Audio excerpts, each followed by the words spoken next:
सबसे पहले तो मैं आप इंडिया टुमारो जो न्यूज़ पोर्टल है और बहुत प्रोफेशनली बहुत अच्छा जर्नलिज्म कर रहा है, उनको मैं बहुत शुक्रिया अदा करता हूं उनका कि वो टाइम टू टाइम इस तरह की डिस्कशंस करते हैं। और उससे भी बड़ी खुशी की बात यह है कि वो जो जर्नलिज्म कर रहे हैं वो जर्नलिज्म सत्ता प्रतिष्ठान से अलग हट करके, उसकी चापलूसी से अलग हट करके पॉलिसी इश्यूज़ पर वो मुद्दे उठा रहे हैं, डिस्कशन कर रहे हैं। मुझे बड़ी खुशी है कि ये जो डिप्टी स्पीकर हॉल जो यहाँ पर है, तो स्पीकर और डिप्टी स्पीकर से हमारा 32-33 साल से मेरा ताल्लुक़ रहा है। मैं 88 से भारत की संसद को कवर करता रहा एज ए रिपोर्टर के नाते, और उससे भी बड़ी खुशी मुझे इसलिए हो रही है कि भले ही इस लोकसभा में कोई डिप्टी स्पीकर अभी तक नहीं चुना गया, 4 साल होने को है, लेकिन हॉल अभी बचा हुआ है। तो हॉल अभी बचा हुआ है, ये उनके नाम पर हॉल बचा हुआ है। भारत में ये पहली बार है कि भारत के संसद में कोई डिप्टी स्पीकर नहीं है। क्यों नहीं है, क्या नहीं है, ये आप लोग सोचेंगे, समझेंगे। न केवल डिप्टी स्पीकर की पोस्ट ही नहीं है, एक लोकसभा की प्रेस सलाहकार समिति होती है जिसका गठन 2014 में हुआ था, और 2014 के बाद हम इस समय 2022 में हैं। आज तक लोकसभा की प्रेस एडवाइजरी कमेटी का गठन नहीं हुआ। क्यों नहीं हुआ, जिन्होंने नहीं किया वो लोग ज़्यादा जानते हैं। मैं भी एक मर्तबा लोकसभा की जो मीडिया सलाहकार समिति है उसका सेक्रेटरी रहा हूँ, और मुझे पता है कि किस तरह के जो हमारे जो ख़ास तौर पर जो रीजनल मीडिया है, रीजनल मीडिया के पत्रकार हैं, छोटे छोटे टीवी चैनल हैं, फ्रीलांस जर्नलिस्ट हैं, वो किस तरह से धक्के खाते हैं और उनको कोई पूछने वाला नहीं होता है। तो जो मीडिया प्रेस एडवाइजरी कमेटी होती है पार्लियामेंट की, उसका काम होता है कि फैसिलिटेट करना, लोगों को वहाँ आने में, संसद कवर करने में कोई असुविधा ना हो, कोई दिक्कत ना हो। दूर दराज के छोटे छोटे अखबार, रीजनल पेपर, उर्दू के पेपर और जो रीजनल बंगला, छोटे छोटे अखबार जो देश के विभिन्न भागों में छपते हैं, उनके रिपोर्टर, उनके पत्रकार, क्योंकि उनको कोई सेंस नहीं होता। क्योंकि मैं एक रिमोट गांव से आया हूँ, गांव में पढ़ाई की मैंने, और एक सुदूर गांव, उत्तराखंड के गांव में मेरा जन्म हुआ।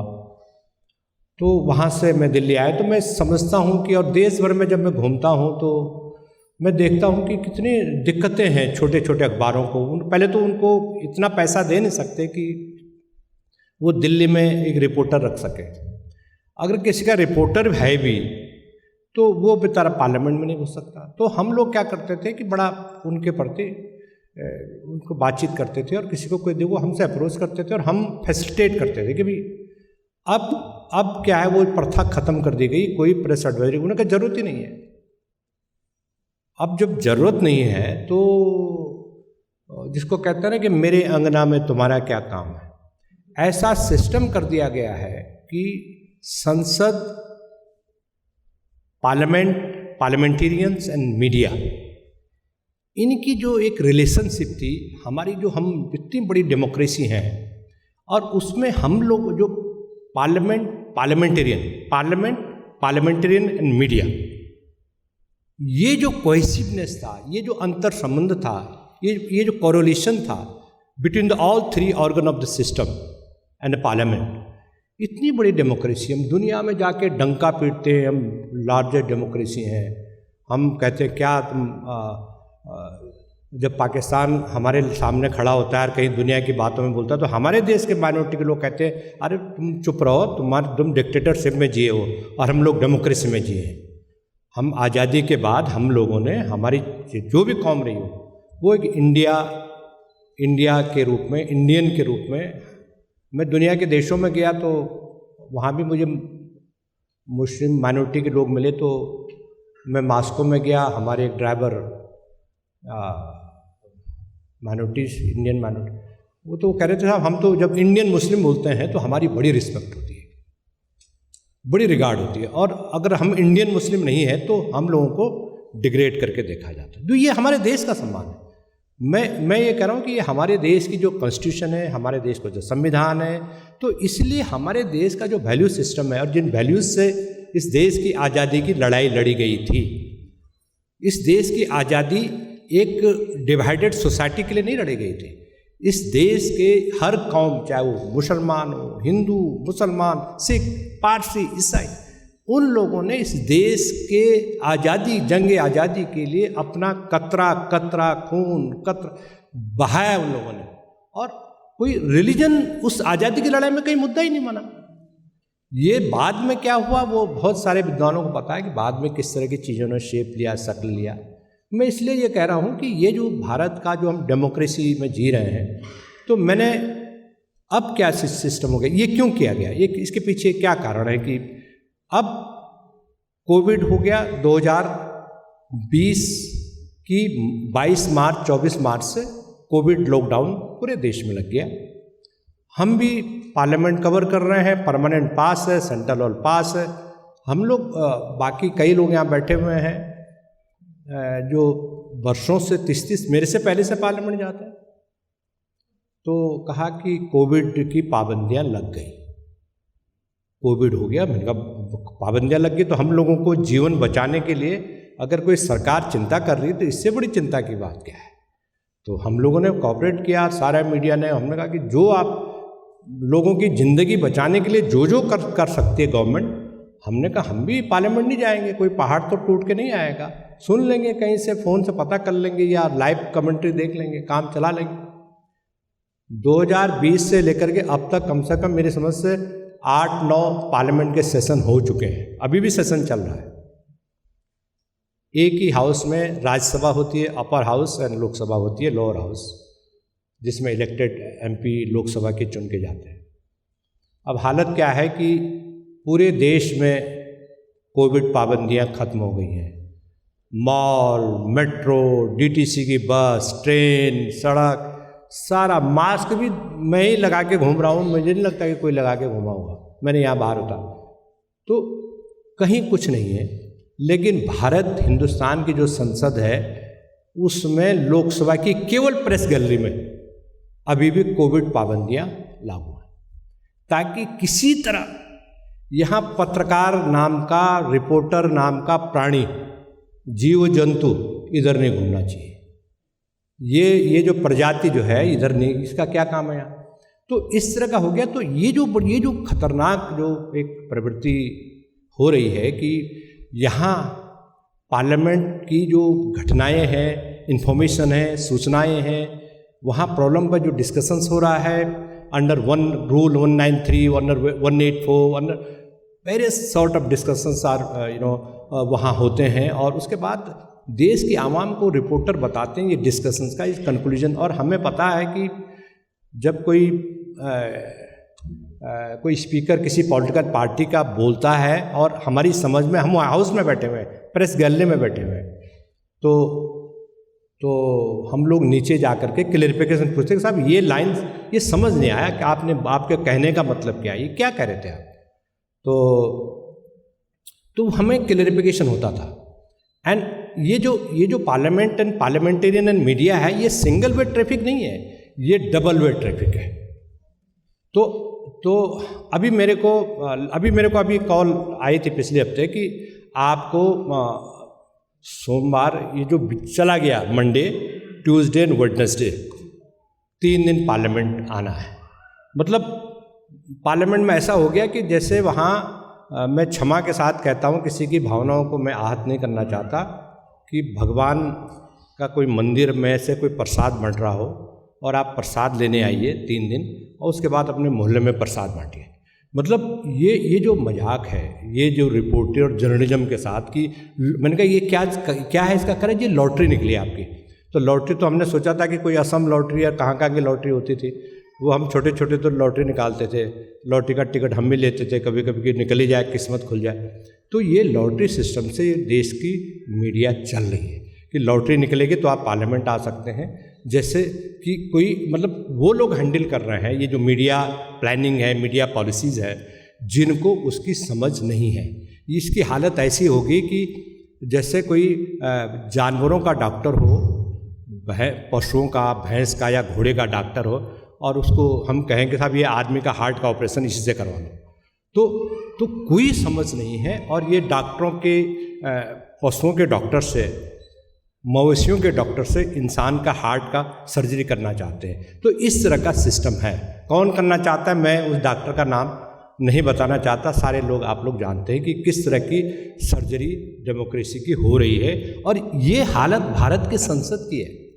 अभी मैं 15 दिन पहले उड़ीसा से मेरे को फ़ोन आया, मेरे को कलकत्ता से फ़ोन आया, मेरे को लखनऊ से फ़ोन आया, मुझे तेलंगाना से फ़ोन आया, हैदराबाद से फ़ोन, रीजनल के साहब वो कह रहे हैं कि भारत की संसद में जब पत्रकारों की एंट्री बंद हो गई तो फिर यहाँ भी हम वही तो फॉलो कर रहे हैं सिस्टम जो वहाँ। मैंने ये पहले बोला था जब हमने अपोज किया कि ये आप ये सिस्टम इस तरह का गला पार्लियामेंट का मत घोटो, ये चीज़ें बहुत खतरनाक हैं देश की। तो मेरा ये कहने का मतलब ये है कि देश की जो सर्वोच्च पंचायत है वहाँ ये हाल है, इन्फॉर्मेशन देश के लोगों को ना मिले, किसी तरह इन्फॉर्मेशन को किस तरह से रोका जाए, किस तरह से डिरेल किया जाए। वहाँ जो चर्चाएं हो रही हैं, चर्चाएं हों, कुछ भी चर्चाएं हों, लेकिन उन चर्चाओं के बारे में देश की आवाम को, देश की जनता को, देश के लोगों को, देश के गरीबों को, खास तौर पर जिन लोगों के लिए वो पॉलिसी, भारत की जो संसद है वो नीतियां बनाती है, कानून अमेंडमेंट करती है, एंड जो मेंबर ऑफ पार्लियामेंट हैं, जो हम चाहे वो राज्यसभा हो, स्टेट लेजिस्लेचर हो, लोकसभा हो, उनको कहता है लॉ मेकर भी कहा जाता है। तो जो लॉ पार्लियामेंट में जो हमारी भाग्य का, हमारी एजुकेशन पॉलिसी, हमारी फूड पॉलिसी, हमारी लॉ एंड ऑर्डर, हमारी सेफ्टी एंड हमारे जो ह्यूमन डेवलपमेंट की जितने भी पॉलिसीज़ होती हैं, हमारे इंफ्रास्ट्रक्चर डेवलपमेंट, हमारी इकोनॉमी के बारे में जो डिस्कशन पार्लियामेंट के अंदर होते हैं, वो देश की जनता को, जिन्होंने वो सरकार को इलेक्ट किया है, उनको जानने का राइट है, फंडामेंटल राइट है, कॉन्स्टिट्यूशनल राइट है उनको जानने का। तो सरकार का जो रवैया है वो ये है कि जो फ्लो ऑफ इंफॉर्मेशन है, जो भारत की संसद से सूचनाओं का जो तंत्र है, वो सूचनाएं नीचे नहीं जानी चाहिए। बाएं हाथ को क्या बाएं हाथ क्या कर रहा है, दाहिने हाथ को पता नहीं लगना चाहिए। तो उस डेमोक्रेसी की तरफ हम लोग बढ़ रहे हैं। और मुझे ये बड़ा अफसोसजनक लगता है सारी चीज़ें कि हम लोग मीडिया की जब बात करते हैं, मीडिया की बात करते हैं कि ये कभी मेरे समझ से इन्होंने डिस्कशन किया था चैलेंजेस, मीडिया चैलेंजेस, और कई डिस्कशन में देखता हूँ उसमें चैलेंजेस बिफोर मीडिया। मैं कहता हूँ कि इस देश के लिए मीडिया ही सबसे बड़ा चैलेंज हो गया है और मीडिया डेमोक्रेसी को किल कर रहा है।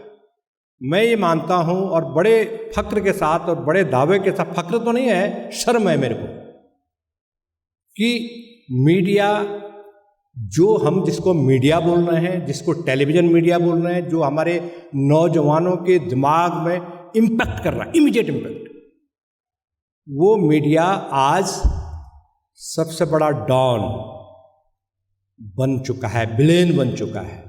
वो मीडिया का एक ही काम है कि सरकार के लिए प्रोटेक्शन वाल, rather than questioning the government, the so called media I am referring here is simply protecting the government of the day. एक तो ये काम कर रहा है, दूसरा सेफ्टी वाल कि भाई अगर कोई उंगली कट गई है सरकार कहीं मुश्किल में है तो उसको उस पर पट्टी बांधने का काम ये मीडिया का काम नहीं है। तो आज जिस दौर में जो हमें कह रहे हैं कि इसीलिए मैं कह रहा हूँ कि जो मीडिया है, जिसको हम सो कॉल्ड मीडिया बोलते हैं, वो आज दुश्मन है डेमोक्रेसी का। दुश्मन इसलिए डेमोक्रेसी का वो मीडिया है, वो उन सवालों को नहीं उठा रहा है जिन सवालों को मीडिया को संविधान, कॉन्स्टिट्यूशन, भारत के कॉन्स्टिट्यूशन के हिसाब से उठाना चाहिए। उन सवालों पर वो आंख मूंद के बैठा हुआ है। और दूसरी बात है कि ये जो सरकार का भोंपू बनना, देश में सारे जगह लोग खतरे में हैं, लोगों की रोजी रोटी खतरे में है, रोजगार खतरे में है। लेकिन वो कहते हैं ना, बचपन में छोटे छोटे बच्चे होते थे, हमको भी हमारी माँ पिलाती थी, उसको कहते थे बाल जीवन घुट्टी। जो पुराने लोग हैं सबको पता होगा, अब पता नहीं आती है नहीं, मुझे नहीं पता, उसको नाम होता था बाल जीवन घुट्टी। तो छोटे बच्चे के हर घर में बाल जीवन घुट्टी। तो वो बाल जीवन घुट्टी आज का मीडिया सरकार की बाल जीवन घुट्टी सरकार को पिला रहा है। और उसका वो जो हो कह रहा है कि जब इस सरकार को जो बाल जीवन घुट्टी पिलाने का काम कर रहा है, तो अब पहले जब धीरे धीरे करके हर दौर में होता है चैलेंजेस, हर एक दौर में चैलेंजेस आते हैं। कभी good media, good journalism, bad journalism, ये हर एक साल में रहा है। मैं छोटा था, 9वीं में पढ़ता था, 9वीं 10वीं में जब इमरजेंसी थी, तो हमने भी इमरजेंसी के खिलाफ जुलूस में, हम भी छोटे जो, हमें पता नहीं था, हमें तो लड्डू मिलता था, उसके बाद जुलूस निकलता, उसके बाद हमें एक लड्डू मिलता था चमोली गढ़वाल में। तो हमें पहले नारे लगवाते थे इमरजेंसी के खिलाफ, फिर लड्डू देते थे और कुछ जो शरबत भी पिला देते थे, तो हम उसी में खुश होते थे। तो जो सिचुएशन है कि ये जो खतरे हो रहे हैं, तो अच्छा जर्नलिज्म, सेंसरशिप लगी थी, देश के लोगों ने, देश में जेल गए लोग, पत्रकारों ने बैकआउट किया, अखबारों ने उसके खिलाफ, अखबारों ने लिखा, अखबारों ने एडिटोरियल कंटेंट को ब्लैंक कर दिया। एंड ब्लैंक करने के बाद विरोध हुआ पूरे देश में, और एक सत्ता को लोगों ने, इस देश की आवाम ने, इस ऐसी सरकार को, जो निरंकुश सरकार, उस सत्ता को उखाड़ के फेंक दिया। कहा कि आपको ये राइट नहीं है, आप संविधान के अनुसार, आप देश, संविधान के खिलाफ अगर आपने देश में इमरजेंसी लगाई है, तो आपको सत्ता में रहने का कोई अधिकार नहीं है। देश के लोगों ने उखाड़ के उस इतनी पावरफुल इंदिरा गांधी की सरकार को क्यों उखाड़ा? अगर वो अच्छा काम कर रही होती, वो प्रेस सेंसरशिप नहीं कर रही होती, तो उसको बना के रखते, अभी भी बना के रखते, अभी तक बनी रहती। लेकिन आपने जब आपने मीडिया के खिलाफ इस तरह का सेंसरशिप लगाई ताकि देश की आवाम को सच ना जान सके, तो उसी तरह का धीरे धीरे करके, तो वो तो घोषित थी, वो तो खुलेआम अमेंडमेंट करके हो रही थी ना, संविधान में अमेंडमेंट करके हो रही थी, और पूरा खुलेआम हुई, बाकायदा नोटिफिकेशन हुआ, गजट नोटिफिकेशन हुआ, और उसको रेक्टिफिकेशन किया गया। लेकिन आज एक अनडिक्लेयर्ड, अघोषित जिसको कहते हैं, ऐसी इमरजेंसी है जिसमें लोगों के सूचनाओं के जो सर्कुलेशन है, सूचनाओं का जो संवाद है, सोसाइटी में जो संवाद है, उसको रोकने की तमाम तरह की कोशिशें हो रही हैं। एंड मैं ये मानता हूँ कि ये जो चीज़ें हो रही हैं, ये चीज़ें जब होती हैं, और जब जो मुख्य धारा का, जिसको हम मुख्य धारा, so called main stream media जिसको बोलते हैं, वो मेन स्ट्रीम मीडिया जब, जैसे मैंने पहले कहा कि वो सरकार के लिए प्रोटेक्शन वॉल के रूप में काम करने लग जाए, तो फिर हमारे यहाँ एक सोशल मीडिया इमर्ज हुआ। एंड सोशल मीडिया, चूँकि मेन स्ट्रीम मीडिया की जो उसका जो चाल चलन और चरित्र चलन और चेहरा जो था उसका, वो सरकार के पक्ष में टिल्ट कर गया। और कोई भी मीडिया, कोई भी पत्रकार, कोई भी मीडिया संस्थान, इंस्टीट्यूशन अगर सरकार से सवाल पूछ रहा है, सरकार के प्रचार तंत्र का हिस्सा नहीं है, या सरकार का प्रचार करने से मना कर रहा है, तो वो सरकार उसको हर तरह से क्रैश करने की कोशिश कर रही है, उसको अलग थलग करने की कोशिश कर रही है। और अलग थलग करने से पहले, केवल अलग थलग एकदम नहीं, उसका पहले चरित्र हनन करो, चाहे वो न्यूज़पेपर ऑर्गेनाइजेशंस हो, चाहे वो रिपोर्टर्स हों, चाहे वो जर्नलिस्ट हों, तो जो स्पेस था, freedom of speech and expression के लिए जो स्पेस है, वो स्पेस उसका इरोजन हो गया। और ऐसी स्थिति में आपके जो प्रयास है, इस तरह के जो डिस्कशंस हैं, वो डिस्कशंस ऐसा लगता है कि एक चारों तरफ रात में अंधेरा है और हम सब लोग किसी जंगल में हैं और एक टिमटिमाती हुई कोई रोशनी कहीं दूर तक दिखाई पड़ती है, तो हमें सांस में सांस आती है कि लग रहा है वहाँ कोई बस्ती है, लग रहा है वहाँ कोई गांव है। पैदल चलो 20-30 किलोमीटर, हो सकता है कि वहाँ तक हम पहुँच जाएं और वहाँ कोई बस्ती में हमें कुछ खाने को रोटी मिले या कुछ रहने को आसरा मिल जाए। तो ये जो चीज़ें हो रही हैं, ये जो डिस्कशंस हो रहे हैं, ये डिस्कशंस बहुत ज़रूरी हैं। एंड मुझे लग रहा है कि जो मेन स्ट्रीम मीडिया है, मेन स्ट्रीम मीडिया की जो आज हालत है वो क्यों हुई है? मेन स्ट्रीम मीडिया की हालत इसलिए हुई है कि उसकी जो क्रेडिबिलिटी है, उसकी जो शाख है, उसकी जो इज्जत है, वो मैंने कुछ नहीं किया, उन्होंने अपनी इज्जत को खुद मिट्टी में मिला दिया। जब उन्होंने अपनी इज्जत को मिट्टी में मिला दिया और सरकार के सेफ्टी वाल के रूप में काम करने लगे, तो उसके बाद एक टेक्नोलॉजी के दौर में हम रह रहे हैं, तो एक अल्टरनेटिव सोशल मीडिया का इमर्ज हुआ, सोशल मीडिया का जन्म हुआ। और मुझे लग रहा है कि अगर ये देखिए ना कि ये जो सेफ्टी वाल के रूप में ये जो सरकारी जो भोंपू मीडिया, जिसको गोदी मीडिया भी हम लोग बोलते हैं, अगर ये गोदी मीडिया नहीं होता तो ये सोशल मीडिया का इमरजेंस नहीं होता, या उसको लेजिस्लेट अपना एक पहचान बनाने के लिए उसको बड़ा स्ट्रगल करना पड़ता, बहुत बड़ी उसको ताकत लगानी पड़ती। तो उनका उस गोदी मीडिया का धन्यवाद देना चाहिए, उनका शुक्रिया अदा करना चाहिए कि उस वजह से इंडिया टुमारो जैसे और भी जो अल्टरनेटिव मीडिया इमर्ज हो रहे हैं, एंड उनका इतना फॉलोइंग है कि आपका गोदी मीडिया अगर 4000 है तो उनकी फॉलोइंग, टीवी चैनलों की क्रेडिबिलिटी पूरी खराब है। लेकिन एक भोंपू है, ऐसे टेलीविज़न चैनल्स, प्रिंट मीडिया जो सरकार के भोंपू के रूप में इस्तेमाल हो रहे हैं, उनको लोग अगर उनके घर में अखबार आता भी है ना, तो वो कह रहे हैं साहब इससे काम नहीं चलता, इसमें तो सरकार की चमचाबाजी के अलावा, सरकार का ढोल पीटने के अलावा कोई दूसरा काम नहीं होता। तो वो फिर देखो, भूखे को क्या है, भूखे आदमी को तो रोटी चाहिए ना, जो भूखा आदमी है उसको रोटी चाहिए। मैं आपके घर आया, मैंने आपके बोला कि भाई साहब मुझे बस एक रोटी चाय, आपने चाय बिस्कुट में टरका दिया मुझे, तो भूख तो चाय बिस्कुट से तो मेरी भूख नहीं मिटी ना।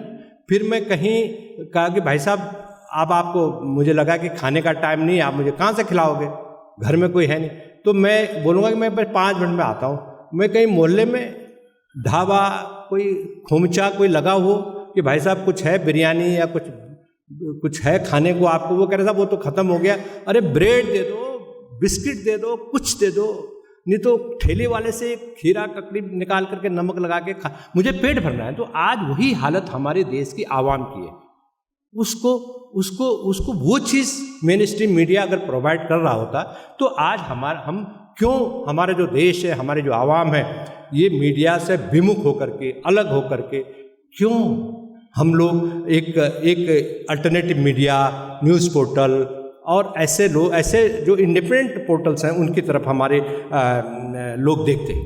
और इसीलिए अब सरकार ने क्या किया कि वो तो कब्जे में कर लिया, प्रिंट मीडिया पहले कब्जे में कर लिया। अच्छा, बड़ा इंटरेस्टिंग खेल है प्रिंट मीडिया, जिसमें मैंने भी वर्षों गुजारा, अभी भी उसी में हूँ। प्रिंट मीडिया को सेकंड ग्रेड जर्नलिज्म हो गया, टीवी फ्रंट पेज हो गया। अब फिर टीवी फ्रंट में आ गया, वो उसको पर्दे के पीछे, प्रिंट मीडिया पर्दे के पीछे। लेकिन वो जो प्रिंट मीडिया है उसको पता लग गया कि लोग हमारे हॉकर को पीट रहे हैं कि अखबार बंद कर दे, कल से मत देना। तो वो बेचारा कहता है कि साहब इसमें तो सरकार की खबरें छप रही हैं, इसलिए लोग पढ़ नहीं रहे।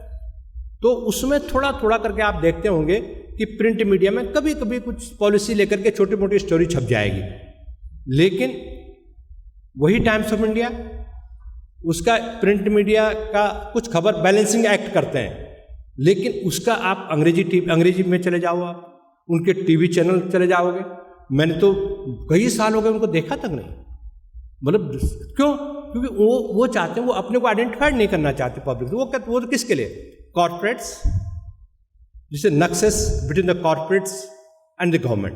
तो गवर्नमेंट कॉर्पोरेट्स के जो नक्सेस है, उस नक्सेस को प्रमोट करने के लिए टेलीविजन मीडिया फोर फ्रंट पे माला पहना रहा, उसको एक चीज़ पर माला पहना रहा है। एंड मैं ये मानता हूँ कि ये जो हम जब ये बात करते हैं अल्टरनेटिव मीडिया की बात करते हैं, तो अल्टरनेटिव मीडिया में हमको थोड़ा सा ये देखना होगा कि क्या हंड्रेड्स ऑफ अल्टरनेटिव मीडिया जो यूट्यूब चैनल हैं, वो यूट्यूब चैनल की को भी हमें देखना पड़ेगा कि क्रेडिबिलिटी रहे, कंटेंट से कोई कॉम्प्रोमाइज़ नहीं हो, और हम लोग धीरे धीरे करके मतलब उनको इस तरह से करें कि वो यूट्यूब चैनल उनको हम करें, उनको हम देखें, या उनको जिनका कम से कम क्रेडिबल कंटेंट हो उनको हम देखें। एकदम उनको सर्टिफिकेट ना दें कि ये कुछ टीवी चैनल निश्चित रूप से बहुत अच्छा काम कर रहे हैं, लेकिन हमें बड़ा कॉशियस होना पड़ेगा फेक न्यूज़ के लिए।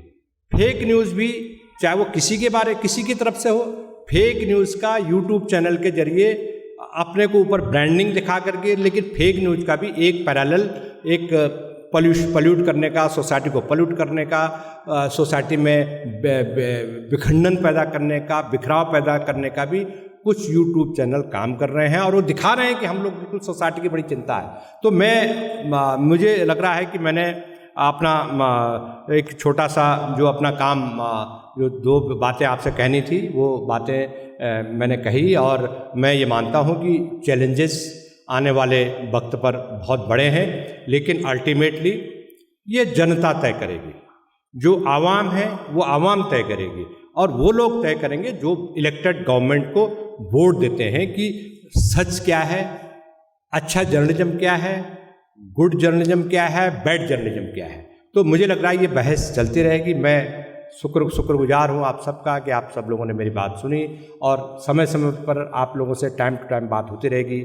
और मैं इसके आयोजन इंडिया टुमारो और इंजीनियर साहब और बाकी जितने लोग हैं उन सब का और आप सब लोगों का मैं तहे दिल से शुक्रगुजार हूँ। बहुत बहुत आभार, शुक्रिया। Thank you very much.